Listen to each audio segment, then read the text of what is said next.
जालू। करेलू जे प्यार तो बोला यार का नाराज हो जालू।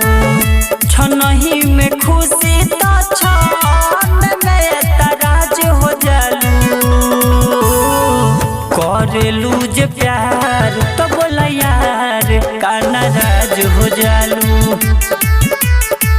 करेलू जे प्यार तो बोला यार का नाराज हो जालू।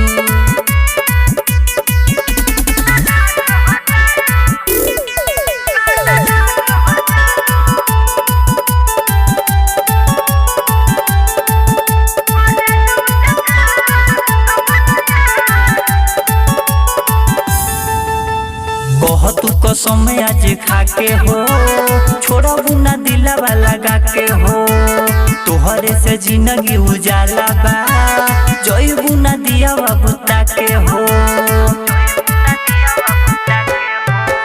कह तू कसम आज खाके हो छोड़ा बुना दिलावा लगा के हो। तोहरे से जिंदगी उजाला बा जोई बुना दिया बुता के हो। जब जबरू से लूता मर्दराज बुझालू।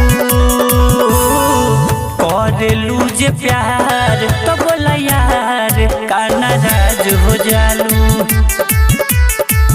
करेलू जे प्यार तो बोला यार का नाराज हो जालू।